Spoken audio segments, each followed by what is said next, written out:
क्या आप कुछ नया सीखना चाहते हैं लेकिन डरते हैं कि उसे शुरू करने के बाद कहीं बीच में छोड़ बैठे तो बहुत अंदर से आवाज़ आएगी समय खराब कर दिया? यदि ऐसा है तो इस वीडियो को एंड तक देखिए। मैं आपका बहुत सारा समय बर्बाद होने से बचा सकता हूँ। 7 स्टेप्स आपको बताने जा रहा हूँ। इन 7 स्टेप्स को फॉलो कीजिए और ज़िंदगी में जब भी कुछ भी नया सीखना चाहें बस इस वीडियो को प्ले कर लिया कीजिएगा। Step 1, you have to be sure. आपको अपने आप से पूछना ज़रूरी है कि जो भी आप सीखना चाहते हैं क्या आप सच में उसे सीखना चाहते हैं। अब यहाँ मैं इसलिए ऐसा बोल रहा हूँ कि आप जो भी स्किल सोचकर आगे बढ़े, अब यहाँ कुकिंग भी हो सकता है, स्विमिंग भी हो सकता है, ड्राइविंग भी हो सकता है, म्यूज़िक भी हो सकता है, कुछ भी जो आपने सोचा कि मुझे ये सीखना है, खुद से पूछिए कि आप श्योर भी हैं, आप पैशनेट हैं उसे सीखने के लिए। आप उसे सीखने के दौरान कई बार बोर होंगे, कई बार थकेंगे, कई बार इरिटेशन होगी, कई बार फ्रस्ट्रेट होंगे। क्या आप ये सब सहने के लिए तैयार हैं? यदि आपको जवाब मिलता है हाँ मैं सब कुछ सहने के लिए तैयार हूँ पर मुझे हर हालत में ये स्किल सीखनी है, तो आगे बढ़िए। आप श्योर होकर इस पर मेहनत करना शुरू कीजिए। अब देखिए, जो भी स्किल आप सीखना चाहते हैं, इस वीडियो में मैं आपको म्यूज़िक का एग्जाम्पल देकर चल रहा हूँ। आप इसे रिलेट कर लीजिएगा अपनी स्किल के साथ और आप 100% सक्सेसफुल होंगे जो भी आप सीखना चाहते हैं उसमें। स्टेप 2, अपने आप को इस स्किल के साथ थोड़ा समय बिताने दीजिए, अपने आप को इसमें छोड़ दीजिए। म्यूजिक आप सीखने गए, आपने गिटार परचेज कर लिया, उस गिटार के साथ समय बिताना शुरू कीजिए, उसे थोड़ा बहुत प्ले करना शुरू करें, धीरे धीरे उसकी आदत बनाना शुरू करें। थोड़ा सा समय 10 मिनट 5 मिनट रोजाना देना शुरू करें। आप ज्यादा समय दे पाएं और अच्छी बात है, पर कम से कम ऐसा जरूर हो कि रोजाना आप उसके साथ थोड़ा बहुत समय बिता रहे हैं शुरू के 5-7 दिन तक। स्टेप 3, अब आप जो समय अपने इंस्ट्रूमेंट को दे रहे हैं इसको समय को बढ़ाइए। अगर आप 15 मिनट दे रहे थे तो इसे करीब करीब 45 मिनट्स कर दीजिए या आधा घंटा कर दीजिए। अपने इंस्ट्रूमेंट को समय देना शुरू कीजिए और कंसिस्टेंटली समय दीजिए। अपने कुछ फ्रेंड से बात कीजिए जो म्यूजिक प्ले करते हैं, या कुछ वीडियोस देखिए, या कहीं से भी कुछ भी नोट्स अरेंज कीजिए। वेबसाइट्स हैं इतनी सारी, आप वेबसाइट्स से भी नोट्स लेकर सॉन्ग्स प्ले करना शुरू कर सकते हैं।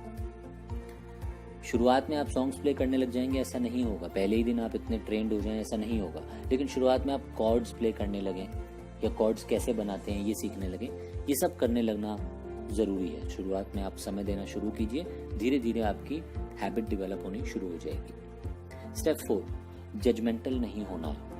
अपने आप को कभी भी ये नहीं बोलना है कि मुझे 10 दिन हो गए इस स्किल को सीखते सीखते और अभी मैं इस स्किल में जितना सीख पाया हूँ मैं इससे ज़्यादा सीख सकता था। मैं आपकी बात से सहमत हूँ, हो सकता है आप ज़्यादा सीख सकते थे, लेकिन फिर भी जजमेंटल बिल्कुल नहीं होना है। आप एक नई स्किल सीखना शुरू कर रहे हैं, ये कोई जादू नहीं है, समय लगता है। आप 10 दिन एक्सपेक्ट कर रहे थे कि 10 दिन में सीख जाएंगे, हो सकता है 20 दिन लगे, हो सकता है 15 दिन लगे, हो सकता है कि 7 दिन में सीख गए होते। जितना भी समय लगा है उस चीज़ को वेलकम कीजिए कि ठीक है, जितना भी सीखा है अच्छी बात है, आगे बढ़ रहे हैं, 0 से तो आगे आए हैं। स्टेप 5, आप जो भी सीख रहे हैं इसके नोट्स जरूर बनाइए। आपने कोई नई चीज सीखी है उसको लिख लीजिए, कॉपी बनाइए। होता यह है कि इन नोट्स को लिखने से आप कभी भी भूलेंगे नहीं कि आपने सीखा क्या है। जब भी आप थोड़ा फ्री होंगे आप अपनी कॉपी उठाकर उन नोट्स को देखकर सॉन्ग प्ले करना शुरू कर सकते हैं। फॉर एग्जाम्पल, इसमें मैं थोड़ा सा कुकिंग का भी एग्जाम्पल दे देता हूँ कि अगर आप कुकिंग सीख रहे थे और आपको नहीं पता था कौन सी सब्जी में कितना मसाला डालना है, आप उन नोट्स को उठाइए, चेक कीजिए, और आप अगर भूल गए थे तो उन नोट्स की मदद से आप फिर से अच्छी परफॉर्मेंस दे पाएंगे, अपने सब्जी को अच्छा बना पाएंगे। स्टेप 6, देखिए, जो आप करना सीख रहे हैं इसमें कई बार आप फेल भी होंगे, गलतियां भी करेंगे, और जो सॉन्ग आपने अच्छा प्ले कर चुका था उसको इस बार गलत भी प्ले करेंगे, ऐसा होगा।